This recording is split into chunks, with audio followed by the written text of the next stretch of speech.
So it's not just getting everything in your life to the point of automation. It's more about being ready for challenges as they come up by building a foundation of good habits, but then seeing that there's a way of continuing this growth.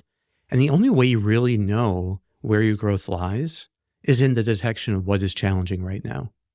It's the hard thing right now, the work in front of you that you're reluctant to do, the thing you keep dreading, or the work you're procrastinating, or the conversation you don't want to have that you know you need to have.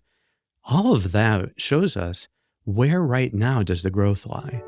Before we get started, if you enjoy these episodes, you might want to check out more at OptimalWork.com.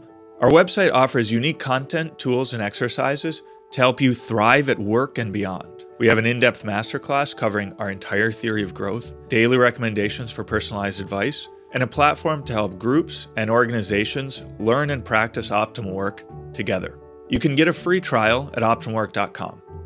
Now let's start the episode.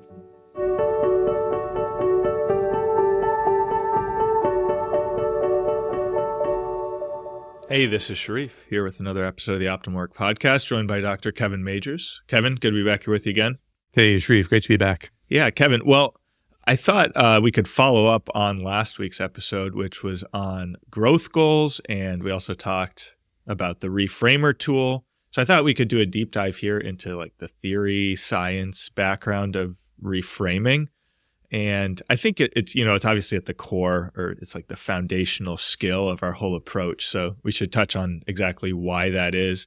But it's also something that, sometimes people can have difficulty actually practicing it, because it's not just an idea, but it's also a skill, something that you do.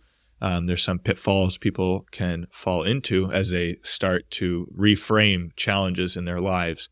So I think it's good for us to anticipate some of those difficulties that people might have and show people the way around it. How's that sound? Sounds great. Hopefully we can do it. I think we can. I think we're up to it. So maybe the first thing is just to start with, maybe for people who are tuning in for the first time, what is reframing and why is it so key to Optimal Work's whole approach? So, actually maybe even just backing up, how do you summarize Optimal Work in a sentence? Why is reframing so key to that? Yeah, I think the mission of Optimal Work is to help people bring their highest ideals into an hour of work so that they can grow in those ideals in the rest of life. So we're always looking at how can we help people to be moving along a path of growth?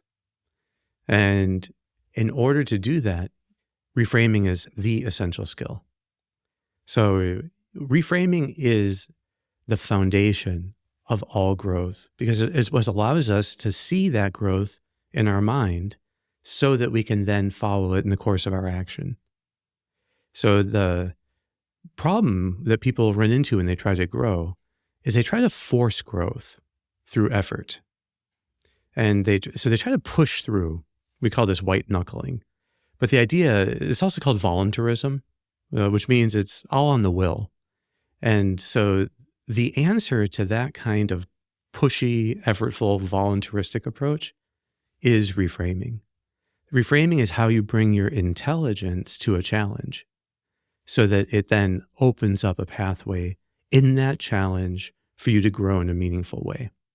And because it is something that takes place in the intellect, it cannot be made rote because it's not memory. So it can't be just something that you have memorized how to do. And that's the essence of why it's so difficult. We don't want to use our intellects. We would rather just rely on what we've always done and push our way through. Well, reframing has to be a different path than that. I wonder if with the approach of kind of white knuckling it, you mentioned voluntarism, the emphasis on the will. It seems like a lot of in the self-help space, you might say, and reading books on this, Atomic Habits and others, the focus is on building habits, like just kind of repeating actions over and over. So it's all about behaviors. And obviously that's important. Behavioral therapy and Optimal Work is kind of rooted in that tradition. But this is also complementing that with the cognitive element. It seems like reframing is the cognitive in cognitive behavioral therapy. So when we're helping people Exactly. grow and develop new habits, we want to make sure it's not just the actions and the behaviors, but it's rooted in the intelligence. And that's where reframing comes in large part, right? Yeah, because when you're talking about the intelligence, you're saying, how can our intelligence strategize a challenge to have a high goal and then steps to get there? That's the trajectory of growth we're talking about. So you can't form strategies by relying on old strategies. That's the conundrum of the habit. It's like habits are good, but you have to be on trajectory of habit formation. So it's not just getting everything in your life to the point of automation. It's more about being ready for challenges as they come up by building a foundation of good habits, but then seeing that there's a way of continuing this growth. And the only way you really know where your growth lies is in the detection of what is challenging right now. It's the hard thing right now, the work in front of you that you're reluctant to do, the thing you keep dreading, or the work you're procrastinating, or the conversation you don't want to have that you know you need to have. All of that shows us where right now does the growth lie. And the fact that we have a negative view of it is what's responsible for our avoiding it. So avoidance follows the labeling this as a threat. So instead of just seeing it as an opportunity, we just are treating it as a threat. And it's something to be managed or minimized or avoided. I think a lot of, too, in the self-help literature, there's, they get people inwardly focused in the wrong way. So everything is about managing emotion. And what that really means is minimizing emotions that you don't want to have. But I don't know of any challenge that we can approach in a better way by getting rid of the emotions that it brings on.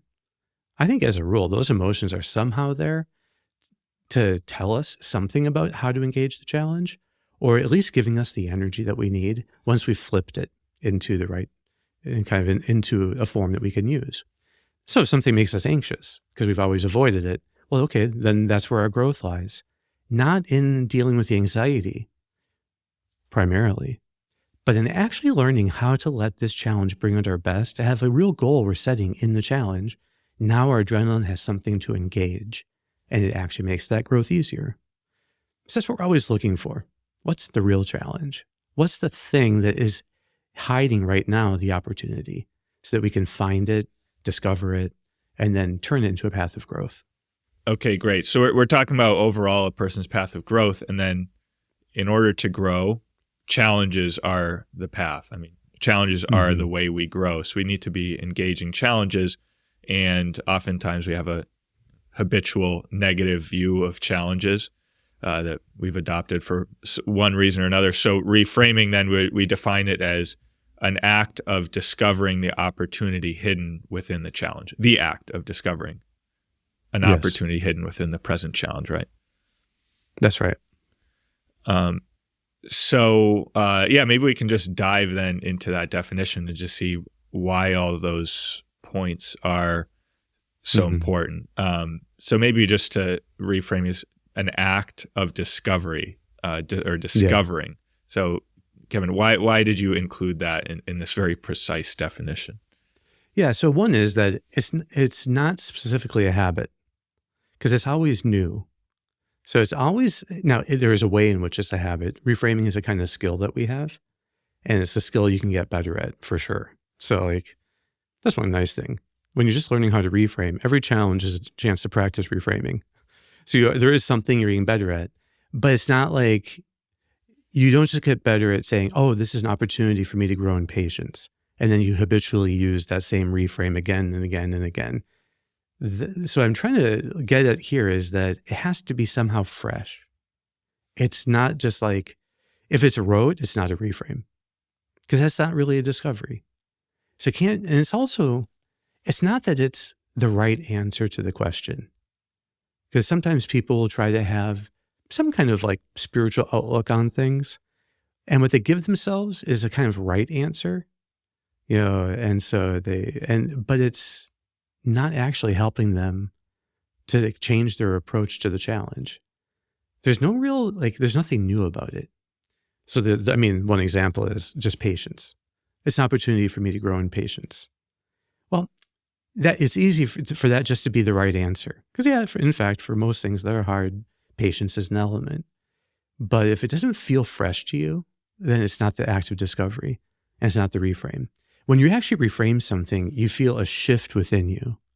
There's a profound physiological shift that occurs, so that you have now engaged a higher part of your nervous system. Reframing activates parasympathetics.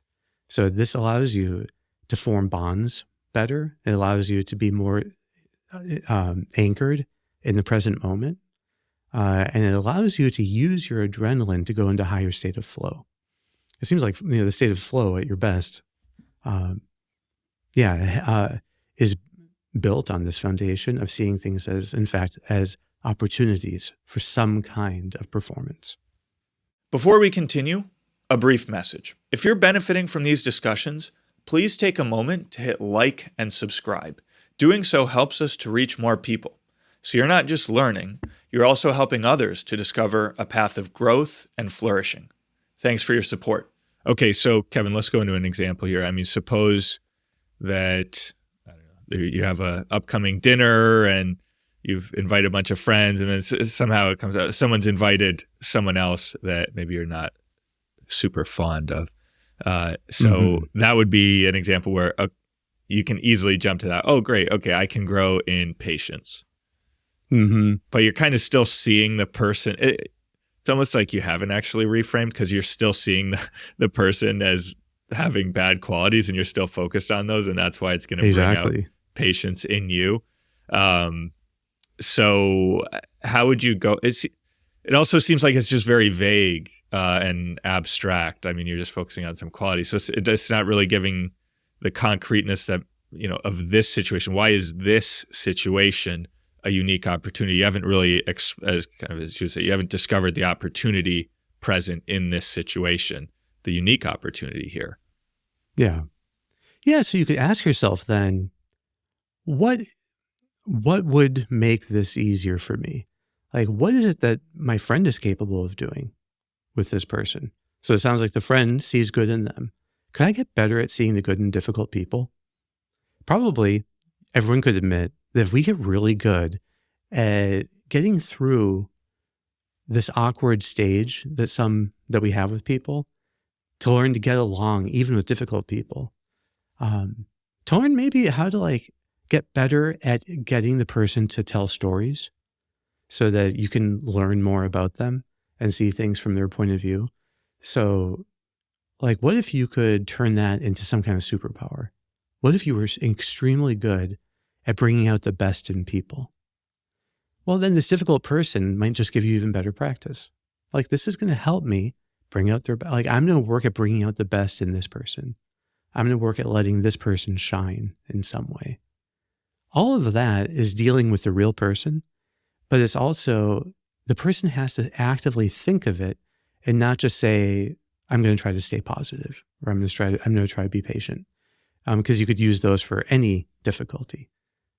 The real reframe has to be somehow specific to this difficulty in some way. At least as a general rule, that's a good guide for people to learn. Make it specific to a given challenge, not something that you can rehash and kind of serve up for every challenge that comes. And it also seems like you can use, past encounters with this challenge, say with this difficult person, you can kind of reflect on, okay, how have I been in the past, and just look for, these are ways that, these are things that I could have done better. Oh, I kept interrupting them the last time we got together because I didn't want to hear their story. So now I can practice actually being more listening, being more understanding, that sort of thing. Kevin, let me just ask you a question here, because it seems like for people who are more familiar with OptimalWork, they'll know that OptimalWork is built on the 3 skills of reframing, mindfulness, and challenge. And we seem here to be encroaching on the territory of challenge, where the reframe and the challenge are somehow deeply connected. Like if you're reframing, this, say, interactions with this difficult person, you say, well, this is a good opportunity for me to listen more, ask better questions, be more understanding. That seems to be now, that's what your challenge is going to be as you're dealing with those. That's the challenge you'll set for yourself, the goal you'll set for yourself. So I wonder if you could just explore that connection a little bit more. Yeah. So the reframe gives you the goal, and then the challenge is how you actually get there. The reframe is in your intelligence, in your intellect. So it's something that you see that's appealing. But then the challenge is when you actually do it, the actual embracing of it.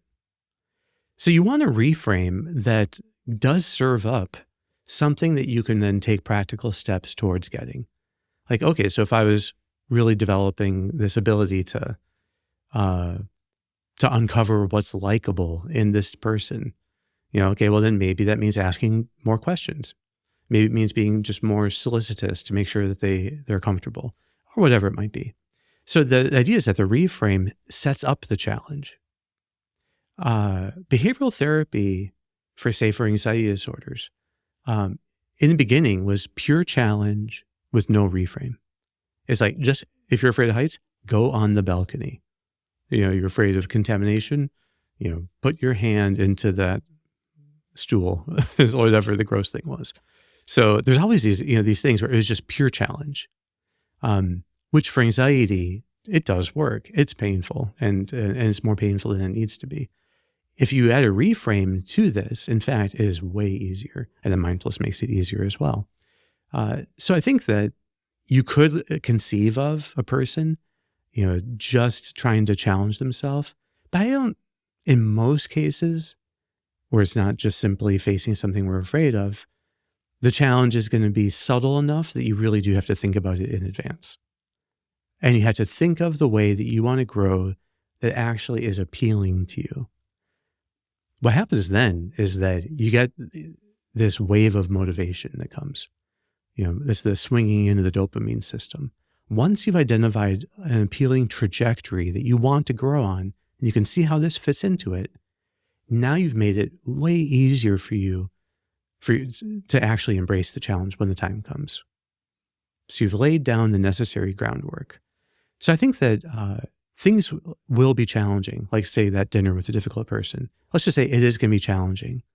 And one thing just to show up and to be ready for challenge.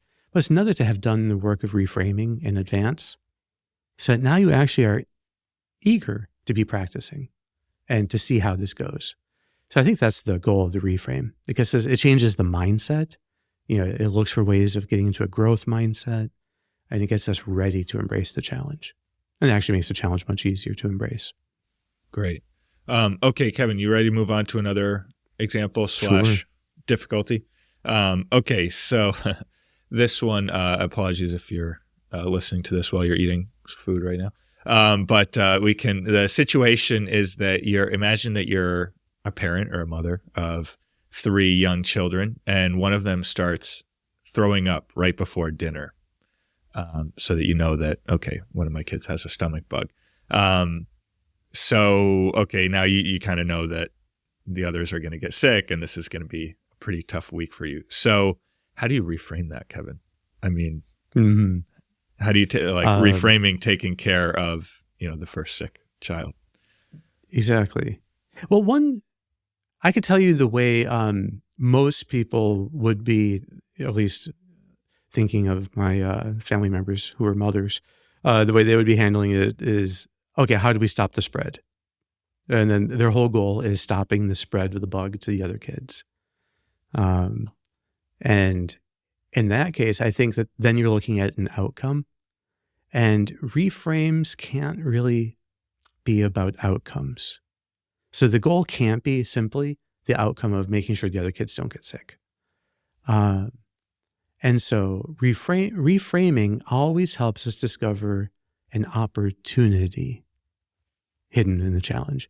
So you have to actually get to the point of seeing how this is an opportunity for learning, growth, and practice.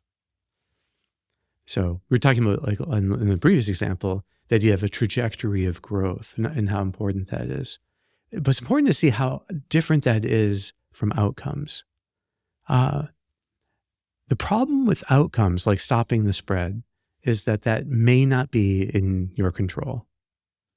So therefore, it can't really be something that is for you to be growing in. It's not. So you can't set a goal that way. The other idea is that it's extrinsic to you.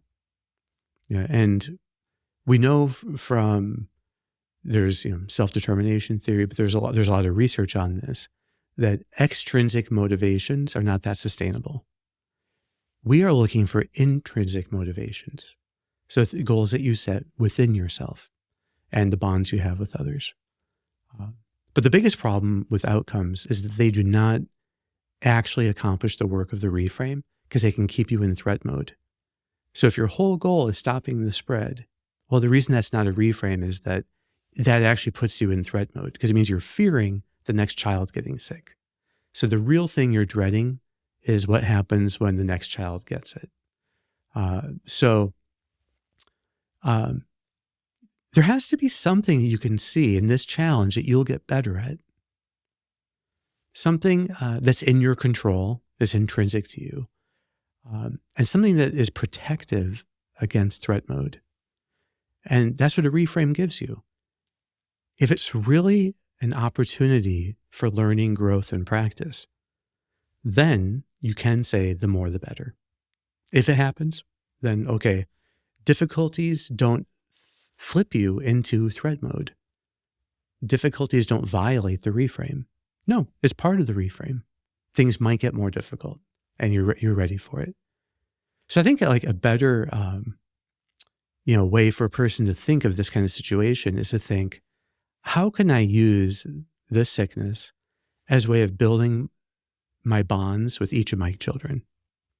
Can I model for them like what it is to be like on a team, that we're working together so that when things get tough, maybe someone else gets sick, our first reaction is going to be supportive, to show them compassion and love so that they don't feel like they've let us down.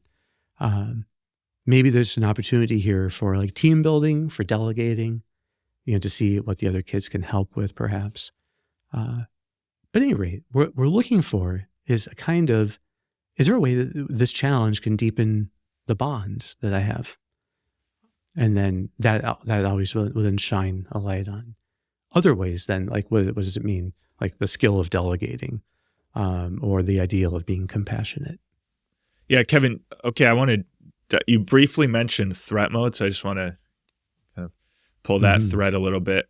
Could you just give a brief definition? I mean, threat mode is kind of a little bit self-explanatory. I mean, it's a well-named concept, but I don't know if you could briefly explain it and how people get in it, how people get into threat mode, the effects of threat mode, and then how reframing resolves that.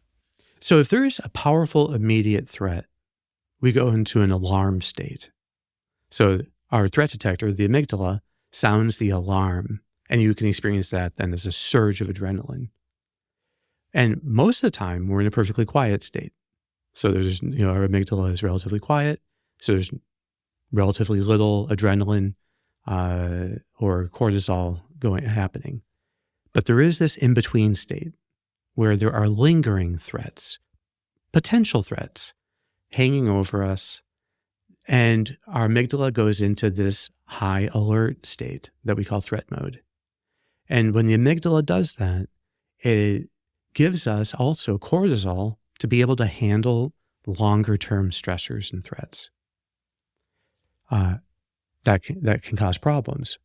So if someone has ever experienced how they get like something happens and they can tell that they get activated in a way that can last for hours, so that their heart rate isn't racing anymore, but they for instance just know that like it's going to be hard to fall asleep.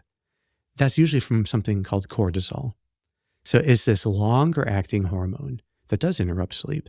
You can tell sometimes when it clicks in, that's threat mode.